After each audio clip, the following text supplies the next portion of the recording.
Jangan tidur lebih dulu kalau ada teman yang nginep di kosan kamu.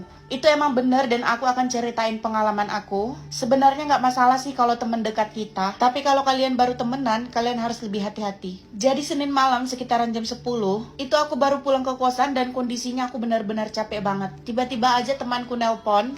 Dia minta tolong buat temannya nginep di kosan aku. Karena ibu kosannya itu udah benar-benar marah karena dia nampung temannya sampai 1 minggu di dalam kosannya. Akhirnya pada malam itu ibu kosnya ngusir temannya. Disitulah dia memohon meminta tolong. Awalnya aku udah nolak karena disitu aku udah capek banget dan aku udah males buat terima tamu. Tapi karena dia bilang dia nggak ada pilihan lain, akhirnya aku iyain. Oh ya, ngomong-ngomong, sebelumnya aku juga udah pernah ketemu sama temannya ini. Tapi kita kenalnya itu selintas aja. Dan kita juga baru ketemunya itu cuma sekali. Di situ aku udah nunggu sampai jam 12 malam, tapi dia belum ngantar temannya juga ke kosan aku.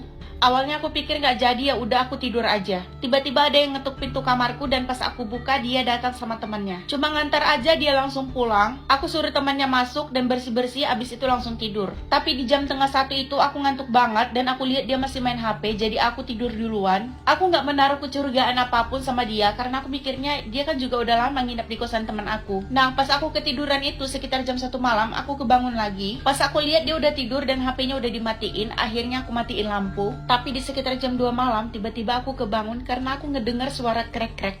Dan pas aku buka, ternyata dia diam-diam perlahan-lahan buka lemariku. Lemariku itu resek banget, sumpah. Kalau dibuka sedikit aja, dia langsung krek-krek. Dan mungkin dia nggak tahu kalau lemariku itu bunyinya kayak gitu. Tapi karena udah terlanjur buka, jadinya dia buka secara perlahan dan masih kedengeran suara krek-kreknya. Pas aku lihat, aku nggak langsung ngomong karena aku pengen tahu dia mau ngapain. Jadi kondisinya aku masih pura-pura tidur di situ. Terus dia berhenti bentar buka lemarinya. Dia mau mastiin aku beneran udah tidur atau belum. Jadi dia masih mendekat ke aku. Aku nggak berani buka mata dan aku ngerasa banget kalau napasnya itu dekat banget sama aku. Mungkin dia lagi ngecek kalau aku beneran tidur nyenyak atau enggak. Abis itu dia balik lagi ke lemari. Dan pas aku lihat ternyata dia langsung ngerogoh semua isi lemari aku. Pertama dia buka laci aku. Karena di situ nggak ada barang berharga, dia beralih ke baju-baju. Mungkin ya, dia ngira aku nyimpan uang di lipatan bajuku. Akhirnya aku langsung bangun dan tanya ke dia, "Hei, kamu cari apa?" Di situ dia langsung terkejut dan langsung refleks tutup lemarinya. Aku langsung hidupin lampu dan dia pun langsung tercengang. Mencari alasan sekitar 30 detik, langsung dia jawab kalau dia lagi cari kain atau selimut karena dia kedinginan. Padahal jelas-jelas ada kain dan selimut di dekat aku. Kenapa carinya harus di dalam lemariku? Aku marah dong ke dia. Aku bilang gak ada kain dan selimut di dalam lemari itu, jadi jangan buka lemariku sembarangan ya. Lalu dia bilang ke aku, "Maaf, aku gak enakan banguni kamu, soalnya aku lihat kamu udah nyenyak banget." Aku masih belum percaya sama sekali sama alasan dia yang terlalu klasik itu. Jadi pas malam itu aku beneran gak berani tidur karena aku takut banget kamar aku diapa-apain sama dia. Dan sekitar